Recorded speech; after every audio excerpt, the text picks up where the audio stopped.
Hey everybody, sorry for the delay on the videos. I've been trying to get this, what I'm doing right now, out before the last two, dealing with the chassis and having it running and explaining some of the stuff that we were having problems with this, what's in this little white box. Now that being said, when you look at it, I guess you would say it's like Christmas. When you get the chassis getting all put together, you're getting all your lines run, everything's going good. You want to get it running before we start sticking the body on it in order to, check for leaks and stuff and make sure that we don't have any other issues or problems or what have you. So now that being said, when we first did and put the Sniper on, like, you got to give me credit because this is the first time I've been dealing with EFI stuff. I've always been a carburetor guy. I've got carburetors on my race car. I've done it for years and years and years. But anyways, long story short, so the day we got it all set up that we wanted to run the motor, like I say, check for leaks and stuff like that, we cycled it about 4 or 5 times and we did not want to start.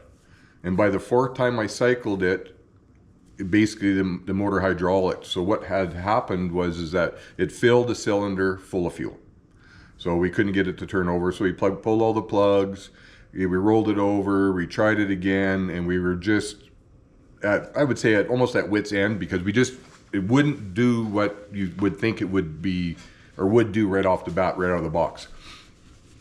So we did a bunch of researching, and because of we had so much fuel, I thought, okay, well, maybe the built-in pressure regulator on the return side had some issues. So we did some digging and we found that some of the Snipers that were actually coming that were powder coated in the black had powder coat actually in the port where the reg port is for the return.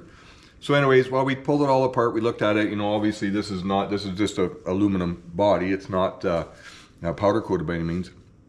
So we checked that. We went through it. We went and even put a pressure gauge on it. So we put the power back to it, see when the fuel pump would come, see where our fuel pressure was at. And we were it was about 62 PSI. So it was a little bit high for what was supposed to be recommended. But anyways, but that was only just keying the ignition. It wasn't running it. So then I reached out to some other friends of mine that build cars in BC, and when I had talked to Daryl and Carrie about it, they had issues with this first version as well. So what they found was that just for an example, they had a 55 210 with a 434 small block, I think it was, and then they went with the Sniper. So they got it all in, got it all running and everything, and it run good. Everything was fine. And then they put a steel air cleaner on it. And as soon as they did that, it went all wonky. It's running rough. It was just, so what had actually happened is that these are so susceptible to interference. So by that being said, here, I'll just move this box out of the way. Now that being said, get to this next picture here.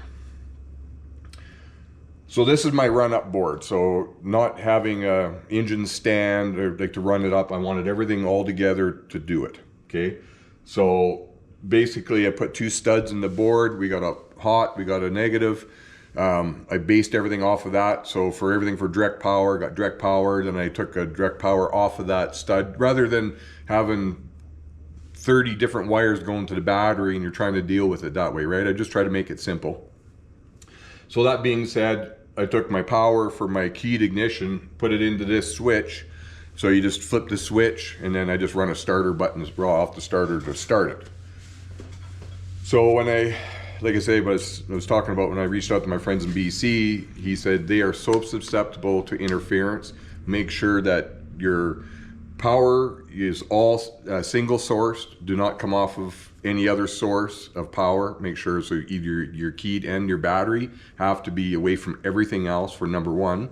Number 2 is being able to keep all of the stuff that comes with the Sniper, so all of the feeds and everything, away from the spark plugs, wires, away from the coil, away from the ignition box, everything. Like this thing it was crazy to realize that it was that susceptible to an interference.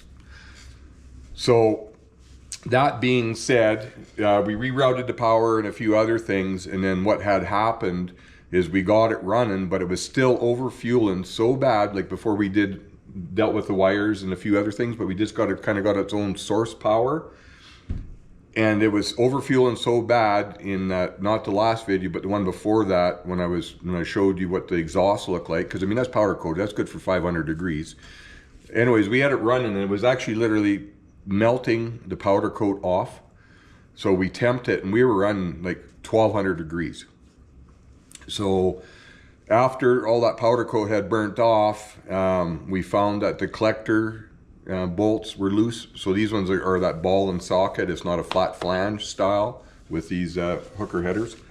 Excuse me. Anyways, then we realized then we needed to reroute all the wires. So we routed all the wires and everything, and it just woke up. It run good. We had good air fuel, like in the last video. I know I had one comment, the guy was talking, well, what are you worried about your air fuel if you guys are going to do a cam change? Which is fair, but for us to try and find out what this thing was actually doing, because we were pulling our hair out. Like it seemed like there's a lot of people that have had issues with the first version of the Sniper. So that being said, we did all the exhaust, even the mufflers, right up to where they come through the frame, and we wrapped them all real good with that carbon fiber. I can't remember what they call it, titanium wrap or exhaust wrap or whatever it is. So we got it all cleaned up. We got it good. It was happy. We did do a cam change, and I think, let me see, I'm not sure. When we did the cam change, it woke up right away. We didn't have any issues with it. And it run great. I mean, it runs really good. And you can see the board there. And like I say, you guys have seen the other two videos on that, so I'm not going to go any farther with that. But yeah, just for everybody's information, that's what we found. That was the problems that we had at initial. I mean, like I said, it wasn't just 1 or 2 days and figure it out. We did a lot of research and tried to figure out what the fuck. So now that being said, that all the connectors that go to the injectors in the Sniper, you have to put little zap straps on them because they got poor connectors. So that's another thing that we have to do yet. We haven't done yet. But before we start getting into the body and putting it all back together for the final, then we'll deal with it then. So hopefully it's good information. If anybody's got any comments, absolutely like, subscribe. Oh, and by the way, go into my playlist. So I know a couple guys were like, oh, what's the chassis for? So if you go into my playlist, everything on this project, this van, is got its own playlist.